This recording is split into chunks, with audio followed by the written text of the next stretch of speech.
मेरा नाम हारिस है और मैं एक सहाफ़ी हूँ।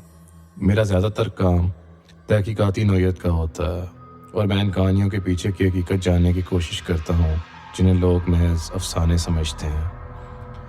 लेकिन कुछ कहानियाँ ऐसी होती हैं जो सिर्फ सुनने के लिए ही होती हैं।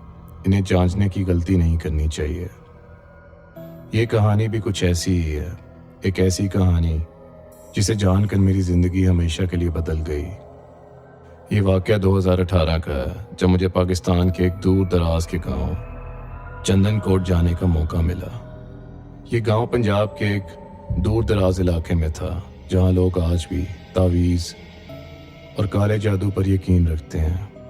मैंने सुना था कि यहाँ एक ख़ास ख़ानदान के बारे में बात की जाती है जो कई नस्लों से जादू टोने में मुलव्वस है।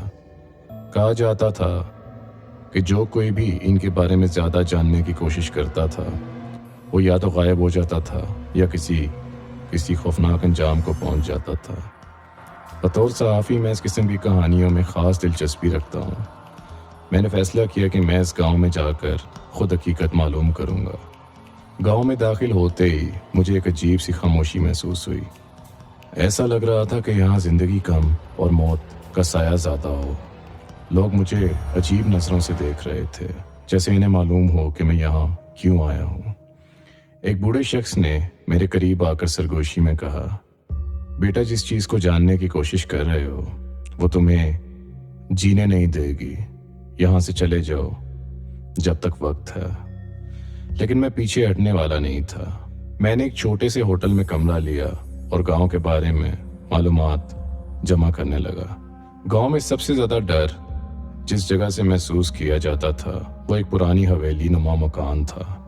लोग कहते थे कि ये किसी ज़माने में एक अमीर ज़मींदार का था, लेकिन अब यहाँ सिर्फ तारीकी और असेबों का बसेरा था। कहा जाता था कि यहाँ सदियों से काले जादू के अमल होते आ रहे हैं।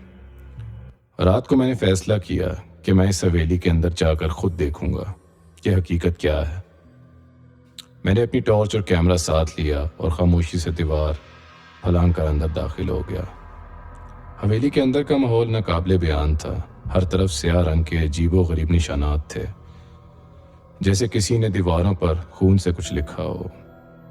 जमीन पर जगह जगह जली हुई मोमबत्तियां, हड्डियां और अजीब अजीब चीजें पड़ी हुई थी। जैसे ही मैंने आगे बढ़ने की कोशिश की मुझे एक हल्की सी सरगोशी सुनाई दी। वो आवाज़ बहुत धीमी थी लेकिन इतनी वाज़िया कि मैं सुन सकता था। तुम यहाँ क्यों आए हो? मेरा दिल तेजी से धड़क रहा था। मैंने टॉर्च इसकी तरफ की जहाँ से आवाज़ आ रही थी, लेकिन वहाँ कुछ नहीं था।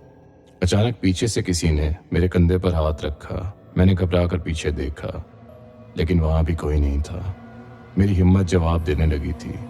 मैं वापस जाने के लिए मुड़ा ही था कि अचानक मेरे सामने एक लंबा स्याह साया नमूदार हुआ। इसका कद आम इंसानों से ज़्यादा था और इसकी आंखें सुर्ख अंगारों की तरह चमक रही थी। मेरे जिस्म में जान ख़त्म हो गई थी।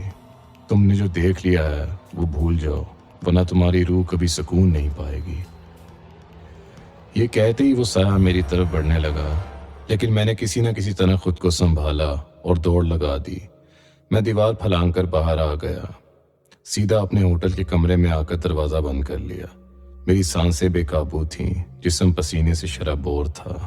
अगली सुबह मैंने फ़ौरन अपना सामान उठाया और गांव से निकलने का फैसला किया।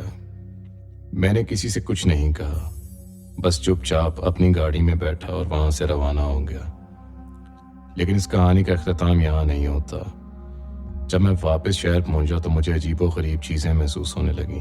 मैं रात को जब सोने की कोशिश करता तो मुझे ऐसा लगता जैसे कोई मेरे कमरे में मौजूद है। कभी कभार दरवाजे खुद ब खुद खुल जाते, कभी रोशनी मध्यम हो जाती, और सबसे खौफनाक बात यह थी कि कभी कभार मैं आईने में अपने पीछे एक स्याह साया देखता था। आज भी मैं सोचता हूँ कि क्या वो साया वाकया सेब था या फिर ये सब महज वहम था।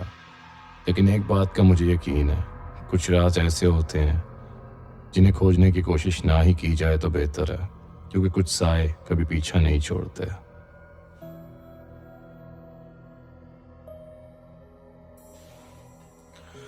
मेरा नाम अहमद है और ये कहानी मेरी ज़िंदगी की सबसे खौफनाक रात की है। एक ऐसी रात جس نے میری زندگی کی حقیقت کو ہمیشہ کے لیے بدل دیا۔ یہ واقعہ تب کا ہے جب میں کراچی میں اپنی خالہ کے گھر گیا تھا۔ ان کا گھر بہت پرانا تھا۔ وہ کہتی تھیں کہ ان کے شوہر کے انتقال کے بعد عجیب و غریب واقعات ہونے لگے تھے۔ میں ان باتوں پہ زیادہ یقین نہیں رکھتا تھا، لیکن وہاں جا کر سب کچھ بدل گیا۔ خالہ کا گھر ایک پرانے محلے میں تھا جہاں کی گلیاں اندھیری اور سنسان تھیں۔ ان کے گھر کے قریب ایک خالی پلاٹ تھا جس کے بارے میں محلے والے کہتے تھے کہ وہاں کچھ ہے، کچھ ایسا جو انسانی آنکھ سے نظر نہیں آتا۔ میں نے ان کہانیوں کو فضول سمجھا اور اپنے کمرے میں چلا گیا۔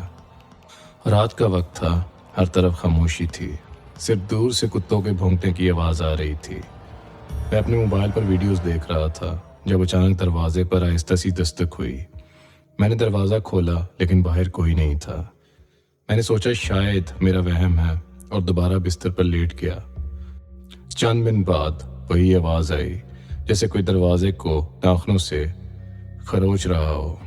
میرا دل تیزی سے دھڑک رہا تھا۔ میں نے لائٹ جلائی اور باہر جھانکنا شروع کر دیا، لیکن ایک بار پھر سے وہاں کوئی نہیں تھا۔ میں دوبارہ سونے کی کوشش کر رہا تھا۔ اچانک مجھے محسوس ہوا کہ کوئی میرے کمرے میں ہے۔ میرے جسم میں سنسناہٹ دوڑ گئی۔ میں نے آہستہ سے سر گھمایا اور دیکھا کہ ایک کالا سایہ کمرے کے کونے میں کھڑا تھا۔ وہ دھیرے دھیرے میری طرف بڑھنے لگا۔ میں چیخنا چاہتا تھا پر میری آواز نہ نکلی۔ سایہ میرے قریب آ رہا تھا اور اچانک میں نے ایک عورت کی سرگوشی سنی جو میرے کان کے قریب تھی۔ یہ گھر میرا ہے، چلے جاؤ ورنہ تمہیں بھی لے جاؤں گی۔ میں پسینے میں بھیگ گیا تھا۔ جیسی میں نے آیت الکرسی پڑھنی شروع کی، سایہ چیخنے لگا اور دیوار کے ساتھ جا ٹکرایا۔ دروازہ زور سے کھلا اور سایہ غائب ہو گیا۔ صبح میں نے خالہ کو سب کچھ بتایا۔ وہ خاموش ہو گئیں اور پھر آہستہ سے بولیں، یہ کوئی معمولی چیز نہیں، یہ یہاں بہت عرصے سے ہے۔ میرے شوہر نے کالے جادو کے اثرات میں آ کر اس سے معاہدہ کیا تھا اور اس کے مرنے کے بعد یہ آزاد ہو گئی۔ اب یہ کسی کو یہاں نہیں رہنے دیتی۔ میں نے اس دن کے بعد خالہ کے گھر جانا چھوڑ دیا، لیکن جاتے جاتے مجھے لگا جیسے کوئی مجھے دروازے سے دیکھ رہا ہو۔ میں نے پیچھے مڑ کر دیکھا تو کھڑکی میں ایک سیاہ آنکھوں والی عورت مجھے گھور رہی تھی، بلکہ مسکرا رہی تھی۔ وہ مسکراہٹ آج بھی میرے خوابوں میں آتی ہے۔